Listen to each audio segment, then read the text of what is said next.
وری دہلی کی بادشاہی کے مرکز میں ایک قابل ذکر شہزادی رہتی تھی جسے شہزادی روسیلا کہا جاتا تھا۔ وہ اپنی خوبصورتی یا دولت کی وجہ سے نہیں بلکہ وہ گلاب کے پھولوں کے ساتھ اپنے غیر معمولی صلاحیتوں کی وجہ سے بتائی جاتی تھی۔ روزیلا کے پاس ایک نادل اور ایک جادوئی تحفہ تھا۔ جب وہ کسی مرجھائے ہوئے گلاب کو چھوتی تھی تو وہ کھل کر اٹھتے تھے اور وہ پہلے سے زیادہ خوبصورت اور چمکتے تھے۔ اس قابل ذکر صلاحیت نے اس شہزادی کا خطاب دیا تھا۔ پوری منعقد اس کے باغ اور اس کی شان سے حیران رہ گئی، جو اس کی منفرد طاقت کا سکون تھا۔ ایک دھوپ والی صبح جب روزیلا اپنے باغ میں ٹہل رہی تھی، اس نے ایسا گلاب دیکھا جو اس نے کبھی نہیں دیکھا تھا۔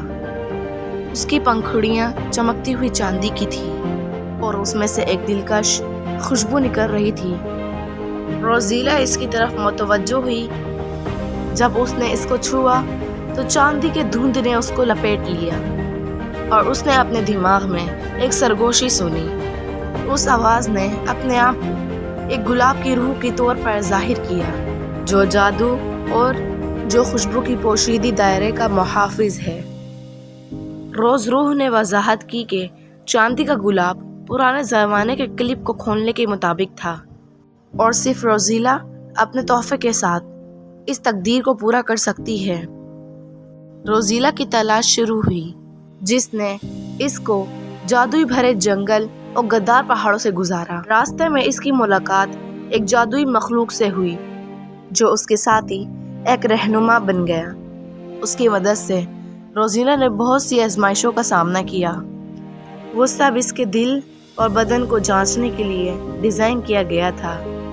جیسے ہی روزیلا نے جادو کے دائرے میں سفر کیا، اس نے روز محل دریافت کیا جو اس کی خوبصورتی اور اس کی جادو کی جگہ ہے۔ وہاں اس نے قدیم جادو کو کھول دیا، بلکہ جس نے اس کو نہ تو گلاب بلکہ پوری دنیا کو شفا دینے کی طاقت دی۔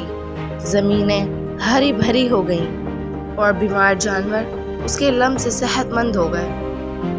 اس کی وجہ سے لوگ اسے اور بھی اچھے سے جان گئے تھے اور دور دراز سے آنے والے ممالکوں کے مسافروں نے اس سے شفا لینے کی کوشش کی۔ روزیلا اب جس کو مرہانی کے نام سے جانا جاتا ہے، وہ اپنے شاندار گلاب کے باغ کی دیکھ بھال کرتی رہی، لیکن اس نے بادشاہی کا سفر بھی کیا اور اس نے ضرورت مند لوگوں تک شانتی کے گلاب کا جادو پھیلا دیا۔ پھر ایریل کی بادشاہی خوبصورتی کے ساتھ ملی۔ پھر شہزادی روزیلا خوبصورتی کے علامت سے جان جاتی تھی۔ اور اگر آپ لائک، سبسکرائب اور شیئر کرنا بھول گئے ہیں تو جلدی سے کر دیجیے کہ اس سے زیادہ مزیدار کہانی آپ کو کوئی اور چینل پہ نہیں ملے گی۔ باقی ویڈیو کو فل واچ کرنے کے لیے شکریہ۔